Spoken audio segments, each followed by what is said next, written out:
ಸ್ವದೇಶಿ ಪೂಜ್ಯತೆ ರಾಜ, ವಿದ್ವಾನ್ ಸರ್ವತ್ರ ಪೂಜ್ಯತೆ. ಸ್ವದೇಶಿ ಅಂದರೆ ಆ ಊರಿನ ರಾಜ, ಆ ರಾಜ್ಯದ ರಾಜ ಅಥವಾ ಆ ಊರಿನ ಗೌಡ ಅಂತೀವಲ್ಲ, ಗೌಡ ಪಟೇಲ, ಅವರಿಗೆ ಕೇವಲ ಆ ಊರಿನ ಜನ ಅಷ್ಟೇ ರೆಸ್ಪೆಕ್ಟ್ ಕೊಡ್ತಾರೆ, ಹೌದಲ್ವಾ? ಸ್ವದೇಶಿ ಪೂಜ್ಯತೆ ರಾಜ, ವಿದ್ವಾನ್ ಸರ್ವತ್ರ ಪೂಜ್ಯತೆ. ಯಾರು ವಿದ್ವಾನ್ ಇರ್ತಾರಲ್ಲ, ಚೆನ್ನಾಗಿ ಓದಿರ್ತಾರಲ್ಲ, ಅವರು ಇಡೀ ವಿಶ್ವದಲ್ಲಿ ಎಲ್ಲರೂ ಹೋಗ್ಲಿ ಅವ್ರಿಗೆ ರೆಸ್ಪೆಕ್ಟ್ ಇರುತ್ತೆ. ಇರುತ್ತಾ ಇಲ್ವಾ? ಈಗ ನಿಮಗೆ ಥಾಮಸ್ ಅಲ್ವಾ ಎಡಿಸನ್ ಗೊತ್ತಾ? ಥಾಮಸ್ ಅಲ್ವಾ ಎಡಿಸನ್ ಯಾರು ಗೊತ್ತಾ? ಬಲ್ಬ್ ಕಂಡಿಡಿದವರು, ಹೌದಾ? ಬಲ್ಬ್ ಕಂಡಿಡಿದವರು. ಈಗ ಥಾಮಸ್ ಅಲ್ವಾ Edison, his name is all over the world. ಮತ್ತು ಎಲ್ಲ ಟೆಕ್ಸ್ಟ್ ಬುಕ್ಕಲ್ಲಿ ಬಹಳಷ್ಟು ಕಡೆ ಅವನ ಹೆಸರು ಬಂದಿದೆ. ಆತ ಯಾರಂತ ಕಂಡಿಡ್ತೀವಿ ನಾವು? ಹೂ ಇನ್ವೆಂಟೆಡ್ ದ ಬಲ್ಬ್. ಈ ಬಲ್ಬ್ ಅನ್ನು ಕಂಡಿಡಿದ ವ್ಯಕ್ತಿ. ಈಗ ಆತನ ಬಗ್ಗೆ ಒಂದು ಕಥೆ ಹೇಳ್ತೀನಿ ಕೇಳ್ರಿ. ಈಗ ನೀವು ಮುಂದೆ 9th ಸ್ಟ್ಯಾಂಡರ್ಡ್ ಹೋಗೋರು, ಮುಂದೆ ನಿಮ್ಮ ಜೀವನ ಯಾವ ರೀತಿ ಇರಬೇಕನ್ನೋದು ಭಾಳ ಮುಖ್ಯ. ಆಲ್ ದ ಗರ್ಲ್ಸ್, ಬಾಯ್ಸ್, ನೀವು ಸುಮ್ಮನೆ ಟೈಮ್ ಪಾಸ್ ಕುಂತೀರ ಅಂತ ಕಾಣುತ್ತೆ. ಕೇಳೋ ಇಂಟ್ರೆಸ್ಟ್ ಇಲ್ಲ ಅಂದರೆ stop, I will stop it. Thomas ಅಲ್ವಾ ಎಡಿಸನ್ ಒಮ್ಮೆ ಶಾಲೆಗೆ ಹೋಗ್ತಾ ಇದ್ದ. ಶಾಲೆಗೆ ಹೋಗುವಾಗ ಅವನ ಫ್ರೆಂಡ್ ಹೇಳ್ತಾನೆ, ನಾನು ಹಕ್ಕಿ ಅಂತ ಹಾರಬೇಕು, ಏನು ಮಾಡಬೇಕು ಅಂತ ಹೇಳ್ತಾನೆ. ಥಾಮಸ್ ಹೇಳ್ತಾನೆ, ಹುಳ ತಿನ್ಬೇಕು, ಹಕ್ಕಿ ಇದಾವಲ್ಲ, ಹುಳ ತಿಂದ್ರೆ ಹಾರ್ತಾವಲ್ಲ ಅವು, ನಾವು ಹುಳ ತಿಂದು ನಾವು ಕೂಡ ಹಕ್ಕಿಂಗೆ ಹಾರ್ತೀವಿ ಅಂತ ಹೇಳ್ತಾನೆ. ಹೌದಾ ಅಂತೇಳಿ ಅವ್ನು ಫುಲ್ ಹುಳ ತಿನ್ಸಿಬಿಡ್ತಾನೆ. ಯಾರು? ಥಾಮಸ್ ಅಲ್ವಾ ಎಡಿಸನ್. ಹುಳ ತಿಂದ ಕೂಡಲೇ ಸೀದಾ ಸ್ಕೂಲ್ಗೆ ಹೋಗ್ತಾರೆ. ಹೊಟ್ಟೆ ನೋವು ಸ್ಟಾರ್ಟ್ ಆಗಿಬಿಡ್ತಾನೆ, ಫುಲ್ ಹೊಟ್ಟೆ ನೋವು. ಯಪ್ಪ ನಾನು ಹೊಟ್ಟೆ ನೋವು ಅಂತ ಕೆಳಗೆ ಬಿದ್ದು ಓಡಾಡಕ್ಕೆ ಸ್ಟಾರ್ಟ್ ಮಾಡಿಬಿಡ್ತಾನೆ. ಏನಾಯ್ತು ಅಂತ ಸರ್ ಕೇಳ್ತಾರೆ. ಇಲ್ಲ, ನಾನು ಅಕ್ಕಿ ಅಂತ ಹಾರಬೇಕಂತ ಪ್ರಯತ್ನ ಪಟ್ಟೆ, ನನಗೆ ಆಸೆ ಇತ್ತು. ಥಾಮಸ್ ಹೇಳ್ದ, ಹುಳ ತಿಂದ್ರೆ ನಾವು ಹಕ್ಕಿ ಅಂತ ಹಾರ್ತೀವಿ ಅಂತ ಹೇಳ್ದ, ಅದಕ್ಕೆ ಹುಳ ತಿಂದ್ಬಿಟ್ಟೆ ಅಂತೇಳಿ ಥಾಮಸ್ ಕರೀತಾರೆ ಪ್ರಿನ್ಸಿಪಲ್. ಈಗ ನಮ್ಮ ಯಾರು ಹೆಡ್ ಮಾಸ್ಟರ್ ಅಂತ ಹೇಳ್ತಾರಲ್ಲ, ಅಲ್ಲೇ ಒಬ್ರು ಹೆಡ್ ಮಾಸ್ಟರ್ ಇದ್ರು, ಕರೀತಾರೆ. ಏನಾಯ್ತಪ್ಪ?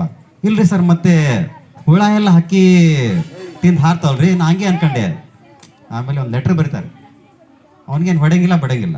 ಒಂದು ಲೆಟ್ರ್ ಬರೆದು ಆ ಲೆಟ್ರನ್ನ ತೊಗೊಂಡೋಗಿ ಮಡಚಿ ತಗೋ, ನಿಮ್ಮ ಮಗು ಕೊಡು ಅಂತ ಹೇಳ್ತಾರೆ. ಅವ್ರ ತಾಯಿ ಏನು ಮಾಡಿದ್ರೆ ಲೆಟ್ರ್ ಓದ್ತಾಳೆ. ಓದಿ ಅವ್ನಿಗೇನು ಹೇಳಂಗಿಲ್ಲ. ಅಮ್ಮ, ನನ್ನ ಬಗ್ಗೆ ಏನಂತ ಹೇಳಿದ್ದಾರೆ ನಮ್ಮ ಹೆಡ್ ಮಾಸ್ಟ್ರು? ಮಗನೇ, ಅವ್ರು ಹೇಳಿದ್ದಾರೆ ಏನು ಗೊತ್ತಾ, ನೀನು ಭಾಳ ಜಾಣ ಇದೆಯಾ ಅಂತ, ನಿನಗೆ ನಿನ್ನ ಸಮ ಇಡೀ ಶಾಲೆಯಲ್ಲಿ ಯಾವ ಮಕ್ಕಳು ಇಲ್ಲ ಅಂತ, ನೀನು ಅಷ್ಟು ಟ್ಯಾಲೆಂಟೆಡ್ ಇದೆಯಾ ಅಂತ, ಅದಕ್ಕೆ ನೀವು ಮನೆಯಲ್ಲೇ ಕುಂತು ಓದ್ಬೇಕಂತಪ್ಪ ಅಂತ ಹೇಳ್ಕೊಳ್ಳಿ. ಹೌದಮ್ಮ, ನಾನು ಅಷ್ಟು ಜಾಣ ಇದ್ದೀನ ಅಂತ ಹೇಳ್ತಾನೆ. ಅವಾಗ್ಲಿಂದ ಸ್ಟಾರ್ಟ್ ಆಯ್ತು ಒಂದು ಟರ್ನಿಂಗ್ ಪಾಯಿಂಟ್. ಅವ್ರ ತಾಯಿ ಎಲ್ಲ ಬುಕ್ಸ್ ತಂದು ಮನೇಲಿ ಕೊಡ್ತಾಳೆ. ಚೆನ್ನಾಗಿ ಕುಂತು ಓದ್ತಾನೆ, ಡೇ ಆ್ಯಂಡ್ ನೈಟ್ ಓದ್ತಾನೆ, ಭಾಳ ತುಂಟಾವ. ಬಟ್ ಒನ್ ಡೇ ಅವನಿಗೆ ಒಂದು ಹೊಸದನ್ನು ಕಂಡುಹಿಡಬೇಕಂತ ಒಂದು ದೊಡ್ಡ ಆಸೆ. ಬರ್ತಾ ಟೈಮ್ ಹೋದಾಗ ಏನಾಗುತ್ತೆ ಅಂತ ಹೇಳಿದ್ರೆ, ಹಿ became elder. One day he invented L bulb. ಒಂದಿನ ರಾತ್ರಿ ಇವು ಅನ್ವೇಷಣೆ ಮಾಡ್ತಾನೆ ಇರ್ತಾನೆ. ಮೊದಲೆಲ್ಲ ಏನು ದೀಪದ ಮೇಲೆ ಬದುಕಬೇಕಾಯ್ತು, ಹೌದಲ್ವಾ? ಈಗೆಲ್ಲ ಮೊದಲು ಜನ ದೀಪ ತಗೊಂಡು ಜೀವನ ಮಾಡ್ತಿದ್ರು. ಒಂದಿನ ಹೋಗುವಾಗ ಜನ ನೋಡ್ತಾರೆ ದಾರಿಯಲ್ಲಿ, ಆ ಮನೆ ಫುಲ್ ಬೆಳಗ್ತಾ ಇರುತ್ತೆ. ಯಾರ ಮನೆ? ಥಾಮಸ್ ಅಲ್ವಾ ಎಡಿಸನ್ ಮನೆ. ಊರೆಲ್ಲ ಕತ್ಲ, ಆ ಮನೆ ಒಂದೇ ಬೆಳಗ್ತಾ ಇರುತ್ತೆ. ಜನ ಏನು ಅನ್ಕೊಂತಾರೆ, ಈ ಮನೆಗೆ ಬೆಂಕಿ ಬಿದ್ದಿತ್ತು ಅನ್ಕೊಂಡ್ಬಿಡ್ತಾರೆ. ಬೆಂಕಿಯಲ್ಲಿ ಬೀಳುತ್ತೆ. ಅವಾಗ ಥಾಮಸ್ ಖುಷಿಯಾಗಿ ಹೇಳ್ತಾನೆ, I have invented what I have invented? Bulb. ಏನು? ಬಲ್ಬ್. ಸೊ ಅಲ್ಲಿಂದ ಥಾಮಸ್ ಅಲ್ವಾ ಎಡಿಸನ್ ಸ್ಟೋರಿ ಚಾಲು ಆಯಿತು. ಹಿ became very famous towards all over the world because of his invention.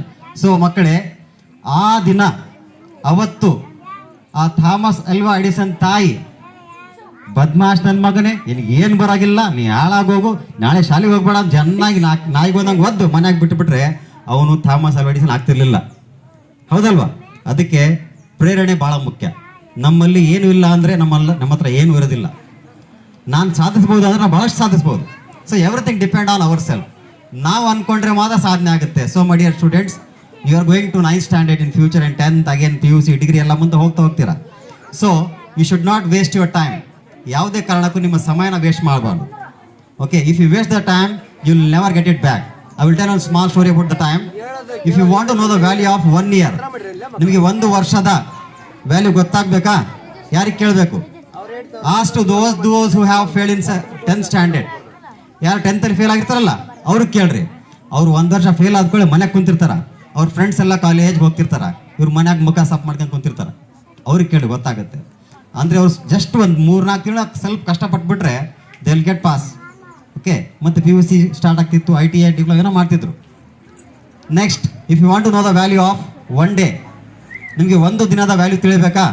ಏನು ಬಿಡು ಸರ್, ಒಂದಿನ ಬೆಳಗ್ಗೆ ಹಿಂಗೆ ಹೋಗ್ತೀವಿ, ಹೊಲಕ್ಕೆ ಹೋಗ್ತೀವಿ, ಟೈಮ್ ಪಾಸ್ ಮಾಡಿ ಬಂದ್ಬಿಡ್ತೀವಿ, ಒಂದಿನ ಮುಗಿದು ಖಾಲಿ ಆಯ್ತು, ಹೌದಲ್ವಾ?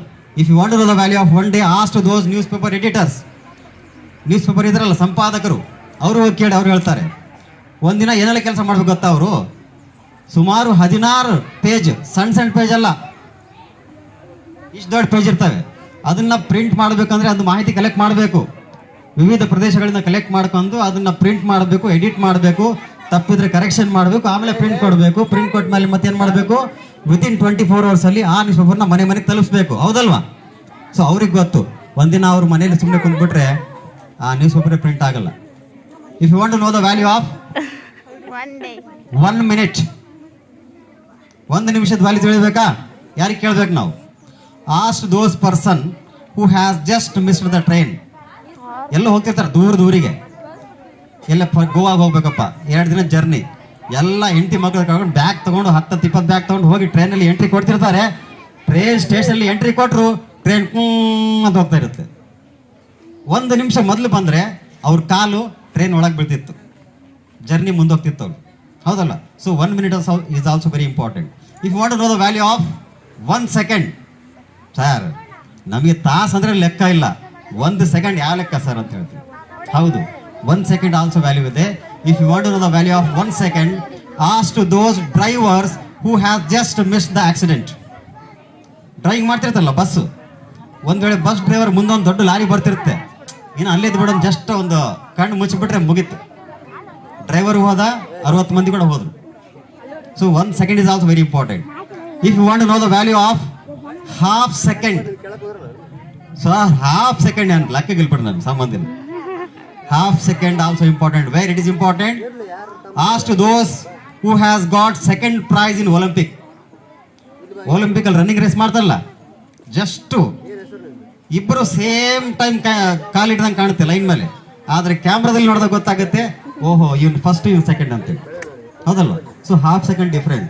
ಸೊ ಮೈ ಡಿಯರ್ ಸ್ಟೂಡೆಂಟ್ಸ್, ನನ್ನ ಆಶೆ ಇಷ್ಟೇ, when you go to high school ಚೆನ್ನಾಗಿ ಓದ್ರಿ, ಡೋಂಟ್ ವೇಸ್ಟ್ ದ ಟೈಮ್, ನಿಮ್ಮ ಶಿಕ್ಷಕರ ಮಾತನ್ನ ಕೇಳ್ರಿ.